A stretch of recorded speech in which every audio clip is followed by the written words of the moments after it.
So ons gaan hierdie twee kombineer.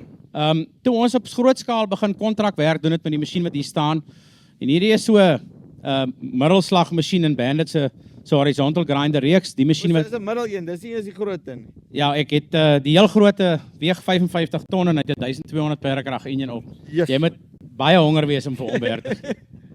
So die masjien wat hier staan weeg 32 ton, hy het 'n Cat C15 403 kW enjin op. En dit is die grootste masjien wat jy nog gemaklik op 'n 3-as lowbed kan ry. So jy moet 'n baie goeie rede hê voor jy groter as dit gaan. Die tegnologie op hierdie masjien en op die groter masjiene is dieselfde. Ons gaan 'n demonstrasie nou hou waar ons twee stukke van ons tegnologie kombineer. Die blou strooikar wat daar staan is spesifiek ontwerp en gepatenteer deur ons om deklaag uit te strooi. Ja. So ons gaan sommer die materiaal wat uit die masjien uitkom binne die wa gooi.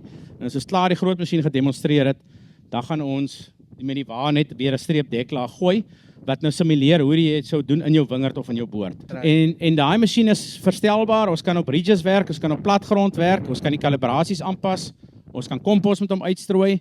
Ons kan selfs 'n kalkstrooier attachment in die bak sit as die kliënt kalk ook met hom sou wou uitstrooi. 'n Bandit beast. So ons het nou hierso net letterlik 'n ander een maar op steroids. Die masjien kan ook gekontamineerde materiaal hanteer. So as jy nou boorde uithaal en daar's 'n bietjie draad in of jy haal wingerd uit en daar's draad in, dan kan die masjien dit hanteer. Hy het selfs 'n magneet op die konveier wat dit vir jou die staal skei van die hout. As jy vrugteboorde opmaal met die masjien, dan haal jy dit wortels en al uit. So jy het glad nie 'n saag nodig nie. Jy skep die boord met 'n graafmasjien uit.